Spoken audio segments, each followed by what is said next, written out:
family. Welcome to Bible study. Happy Thursday. It is February 6th. We're going to jump right into Acts chapter 6. To this point in the book of Acts, we've been celebrating the unity of the church and the enormous growth that has been taking place. Chapter 6, however, opens with a little bit of a snag. We've got our first church problem. And I'll read from the King James Version. And in those days, when the number of disciples was multiplied, there arose a murmuring of the Grecians against the Hebrews because their widows were neglected in the daily ministration. I don't think I've mentioned this yet, but the book of Acts covers over 30 years of Christianity. So from one chapter to the next, there can be a space of a day, weeks, maybe even years. Two groups are mentioned, Grecians and Hebrews. It's important to note that both of these groups are Christians and both of these groups believe Jesus is the Messiah. They are both Jews, though. One set of Jews follows more of the traditional culture. Those are the Hebrews. And the Grecians were the set of Jews that followed more of the Greek culture. The Grecians felt like the Hebrews were holier than thou, and the Hebrews felt that the Grecians were unspiritual compromisers. This is still an argument today in the Christian church. I, for one, grew up in a church that couldn't wear jewelry, couldn't wear makeup. There were tons and tons and tons of rules, and it was very much traditional. I love that church. I gained so much knowledge and insight on the word of God being a part of that church. But as I got older, after having kids, I kind of pulled away from that and became part of an organization that didn't have those rules. And some of the backlash that I've received from where I came from has been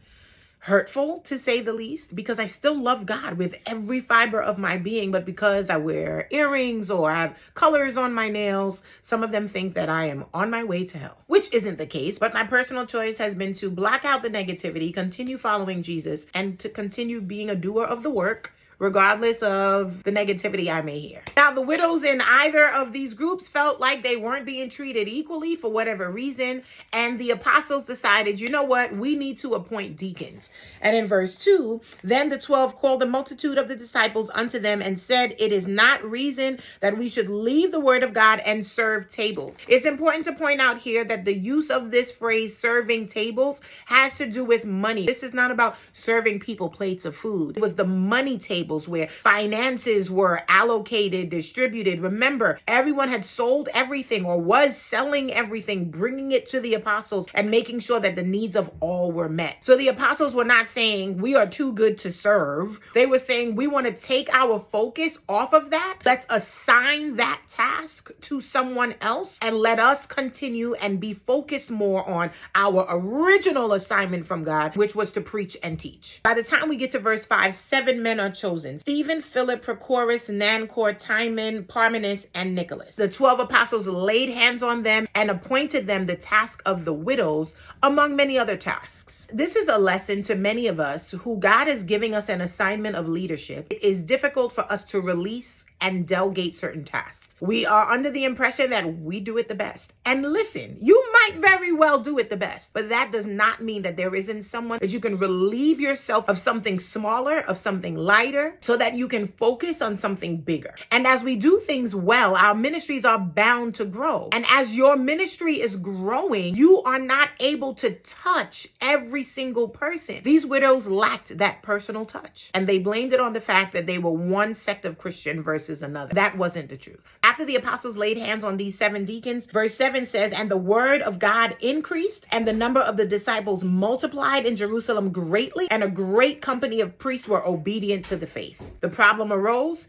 they solved the problem, and the ministry continued. Now, one of these deacons, Stephen, came into an issue. Verse 9 says, then there arose certain of the synagogue, which is called the synagogue of the Libertines, and Cyrenians and Alexandrians, and of them Cilicia and of Asia, disputing with Stephen. So we have these religious leaders having a debate of some sort with Stephen, debate on the word, their beliefs, and who Jesus was and is. Verse 10 says, and they were not able to resist the wisdom and the spirit by which he spake. Stephen wanted to debate. These religious leaders were so upset by what was happening. Verse 11, they suborned men which said, we have heard them speak blasphemous words against Moses and against God. And they stirred up the people and the elders and the scribes and came upon him and caught him and brought him to the council. So now Stephen is being put on trial. He stood in front of them. He proved his point. He was eloquent and they could not win the argument. opponent, and instead of bowing out gracefully, they decided, we are going to falsely accuse him. And in verse 13, they set up false witnesses, which said, this man ceaseth not to speak blasphemous words against this holy place and the law.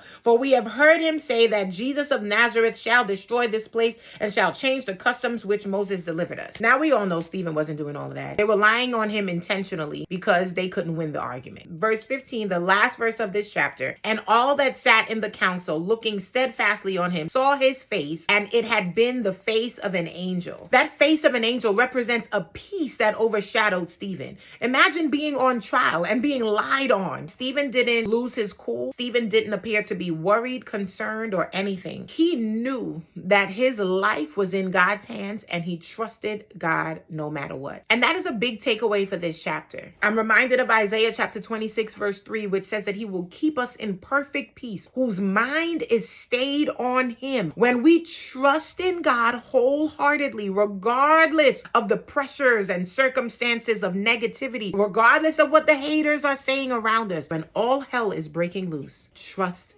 God, and others will look on you and see that glow of an angel because of the perfect peace. And that's a wrap for Acts chapter 6. I'll be back tomorrow with Acts chapter 7.